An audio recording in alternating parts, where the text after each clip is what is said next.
Hello friends, नमस्कार दोस्तों। मैं प्रकाश आप सभी का लाइव ये चैनल पर स्वागत करता हूं। आज फिर उपस्थित हूं कुछ महत्वपूर्ण प्रश्नों को लेकर के जो हमारे प्रतियोगी परीक्षाओं के लिए अति महत्वपूर्ण है। तो देर न करते हुए स्टार्ट करना चाहूंगा, लेकिन उससे पहले यदि आप चैनल पर नए हैं तो चैनल को सब्सक्राइब कर दें और बेल आइकन को प्रेस कर दें ताकि ऐसे वीडियो प्रतिदिन आपके पास पहुंचता रहे। आज हमारा टेस्ट नंबर 39 है। आज 39वां दिन है और 39वां टेस्ट है और प्रतिदिन ऐसे टेस्ट सीरीज चलते रहेंगे। चलिए स्टार्ट करते हैं।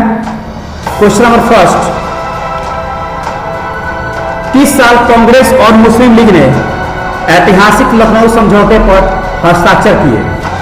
ऑप्शंस है 1915, 1917, 1916 या 1906। तो इसका सही जवाब होगा 1916। लखनऊ समझौता जो है 1916 में हुआ था। इसकी अध्यक्षता आरसी मजमूदार ने की थी। लखनऊ समझौता को भारतीय स्वतंत्रता संग्राम के दौरान हिंदू मुस्लिम एकता के लिए महत्वपूर्ण समझौता माना जाता है। लखनऊ समझौता भारतीय राष्ट्रीय कांग्रेस और मुस्लिम लीग के बीच एक समझौता था। यह दिसंबर 1916 में लखनऊ में आयोजित किया गया था। यह पहली बार था कि हिंदू और मुसलमान आम भूतल पर एक साथ आए थे। इसने अंग्रेजों के बीच विश्वास का बीज बो दिया कि भारत को स्व सरकार या स्वराज मिल सकती है।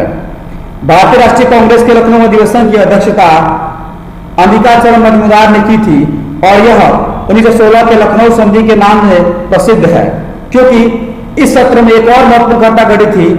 कांग्रेस के उदारवादी और कट्टरपंथी एकजुट हुए थे। 1916 के लखनऊ अधिवेशन में अखिल भारतीय मुस्लिम लीग को भी भारतीय राष्ट्रीय कांग्रेस में मिला दिया गया था और इसी लखनऊ समझौता के तहत बाल गंगाधर तिलक ने कहा था कि स्वराज मेरा जन्मसिद्ध अधिकार है और मैं इसे लेकर रहूंगा। चलिए आगे बढ़ते हैं अगले प्रश्न की ओर। क्वेश्चन नंबर 2, जालियांवाला बाग हत्याकांड की जांच के लिए निम्नलिखित में से किस आयोग का गठन किया गया था? ऑप्शंस है Simon committee, Hunter committee, young Hilton committee या बटर कमेटी। तो इसका सही जवाब होगा हंटर कमेटी। हंटर कमेटी का गठन जो है जालियांवाला बाग हत्याकांड की जांच के लिए हुआ था। यह जालियांवाला बाग हत्याकांड नरसंहार 13 अप्रैल 1919 को पंजाब के अमृतसर के जालियांवाला बाग में हुआ था। उस जालियांवाला बाग में उस दिन बैसाख के दिन एक शांति सभा चल रही थी, जिस पर पंजाब का शासक जनरल ओ डायर ने अंधाधुंध गोलियां चलवा दी। इसे भारतीय इतिहास में नरसंहार वाले दिन के रूप में जाना जाता है।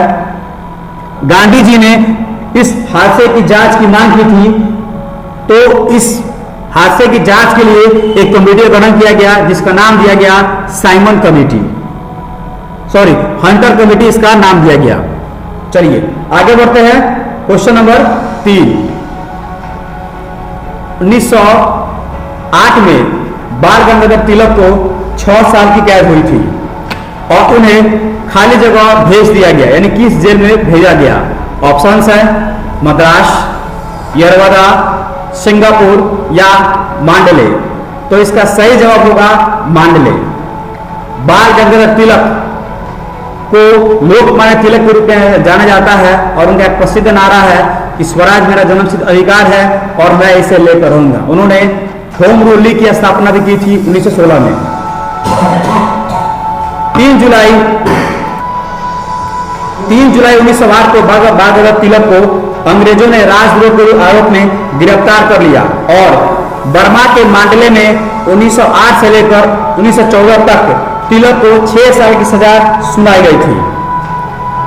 यदि बात की जाए यरवदा जेल की, तो यह भी काफी फेमस जेल का नाम है। यह जेल पुणे में स्थित है। गांधी ने अपना अधिकांश समय भारत की स्वतंत्रता संग्राम के दौरान इस यरवदा जेल में बिताया था।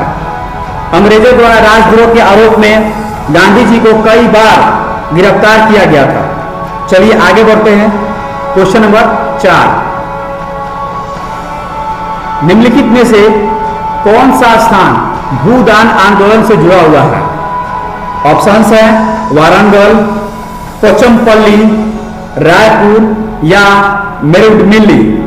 तो इसका सही जवाब होगा पोचमपल्ली। पोचमपल्ली से आचार्य विनोबा भावे ने भूदान आंदोलन की शुरुआत की थी। चलिए आगे बढ़ते हैं अगले प्रश्न की ओर। क्वेश्चन नंबर 5, भारत में जिस वायसराय की हत्या की गई थी वह था? ऑप्शंस है Lord Hardinge, Lord Northbrook, Lord Mayo या लॉर्ड मिंटो। तो इसका सही जवाब होगा लॉर्ड मेयो। लॉर्ड मेयो एक ऐसा वायसराय था जिसकी हत्या भारत में की गई थी। लॉर्ड मेयो ने 1869 से लेकर 1872 तक वायसराय के रूप में भारत में काम किया। लॉर्ड मेयो ने ही कृषि और वाणिज्य विभाग की स्थापना की थी और यह एक अकेला वायसराय था जिसकी हत्या जेल में की गई थी। यदि लॉर्ड हार्डिंग की बात की जाए तो लॉर्ड हार्डिंग ने भारत में 1910 से लेकर 1916 में तक भारत के वायसराय के रूप में कार्य किया।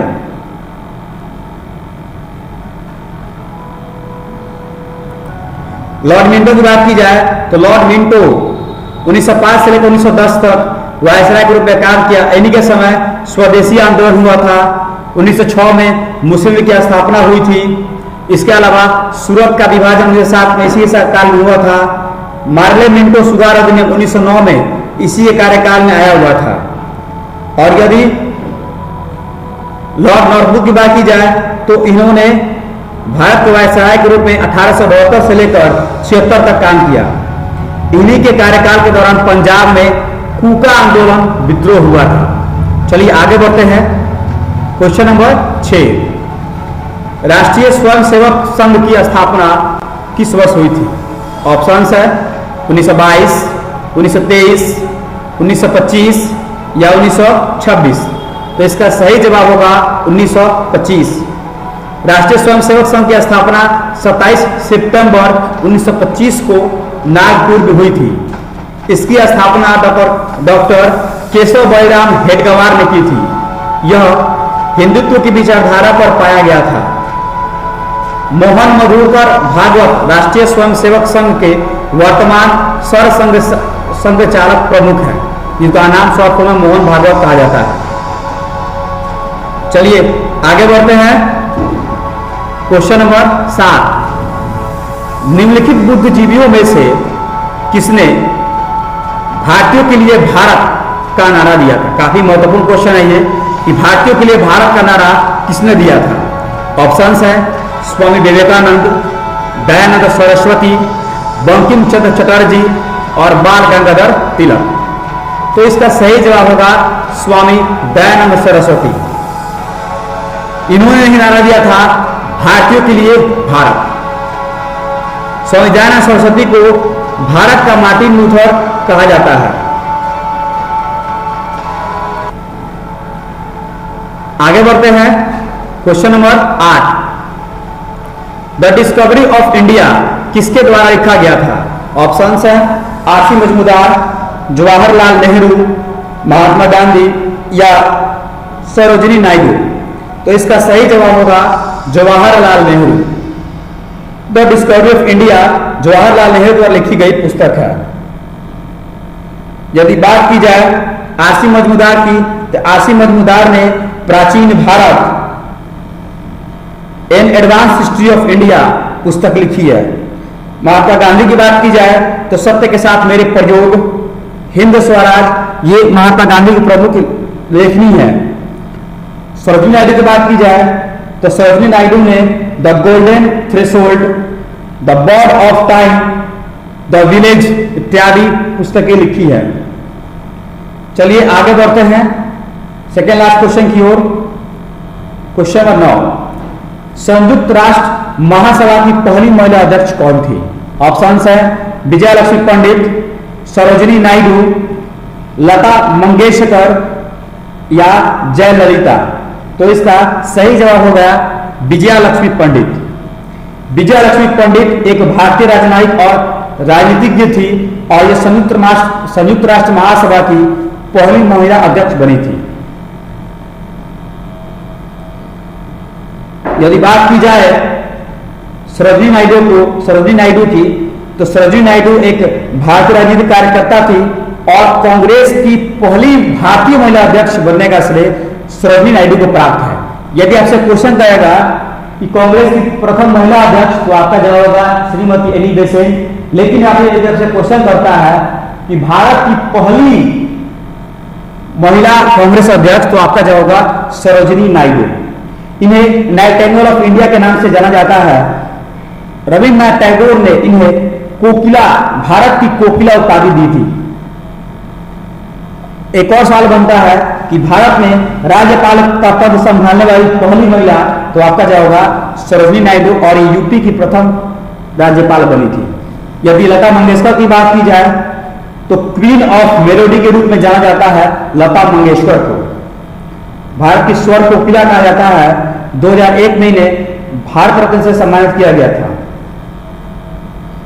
यदि जयललिता की बात की जाए तो ये भारतीय राजनीतिज्ञ थी, साउथ में इनका बड़ा नाम है। तमिलनाडु के मुख्यमंत्री के रूप में इन्होंने अपनी सेवा काफी समय तक दी थी। चलिए लास्ट क्वेश्चन, किस घटना ने 1922 में गांधी जी को असहयोग आंदोलन को रोकने के लिए मजबूर कर दिया? ऑप्शंस है भारत छोड़ो, जालियांवाला बाग हत्याकांड, रॉलट एक्ट अधिनियम या चौरा चौरी घटना। तो इसका सही जवाब होगा चौरी चौरा घटना। 5 फरवरी 1922 को गोरखपुर के चौरा चौरी स्थान पर एक पुलिस चौकी जो है आंदोलनकारी द्वारा जला दिया गया, जिसमें काफी संख्या में पुलिसकर्मी मारे गए। इस घटना से गांधी जी काफी आहत हुए, क्योंकि गांधी जी ने अपना आंदोलन अहिंसात्मक रूप से शुरू किया था और अहिंसा के मार्ग पर अपना आंदोलन चला रहे थे। लेकिन ये घटना जिसमें काफी लोगों की जाने गई, इससे वे काफी ज्यादा दुखी हुए और दुखी होकर उन्होंने अपना असहयोग आंदोलन वापस ले लिया। चलिए, ये वीडियो को कैसी लगी आप हमें कमेंट बॉक्स में जरूर बताएं, और वीडियो अच्छी लगी हो तो लाइक, कमेंट और शेयर करना बिल्कुल ना भूलें।